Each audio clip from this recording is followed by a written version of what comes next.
Have you been following this concept called platooning that a group of rocket scientists with no driving experiences have come up with to save fuel? And basically what it is trucks tucked in close one behind the other as they travel down the interstate. The idea being that the wind travels over the first truck, it's broken by the first truck, and it travels over the rest of the convoy and increases their fuel mileage. In NASCAR, they call that drafting, or if you're from up here in Canada, where I call it, you call it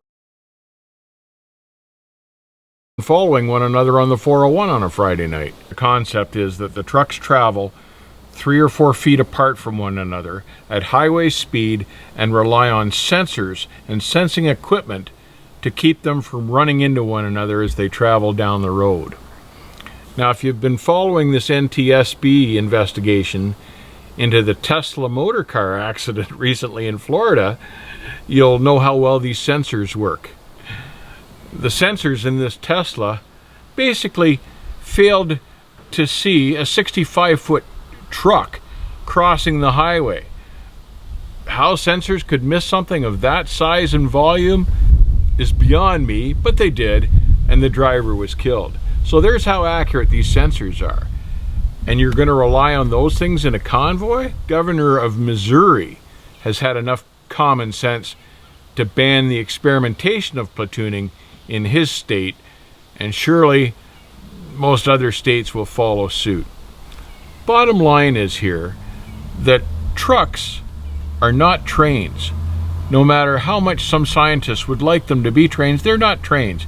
They're trucks. They're independent vehicles by nature. Trains don't have to compete with traffic on their tracks. Trucks interact with other traffic all the time. Can you imagine the hysteria as a vehicle comes off the ramp and this whole platoon convoy is swinging in the other lane? What's traffic behind the convoy and beside the convoy going to do? It's going to be chaotic. All hell will break loose. Trucks running anywhere between 4 feet and 1 car length, one behind the other, controlled completely by sensors and computers, and the driver sits inactive and the truck hands off the wheel. So we were always taught, and logic dictates, that you'd leave enough room between your trucks to stop safely.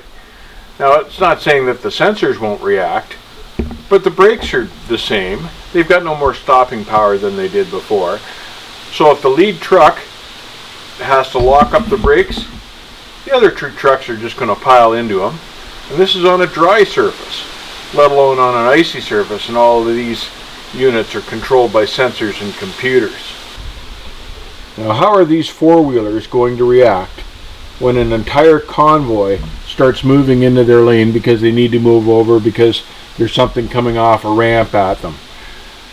Most car drivers can't even keep off their cell phones without learning how to react to a situation like this, where all the trucks are suddenly changing lanes beside them and in front of them. It's just a potential accident waiting to happen in every lane change situation. About saving a couple cents a gallon on fuel by creating a stupid concept like platooning. And that's all for today, drivers. Thanks so much for listening, and I'll see you on the next one.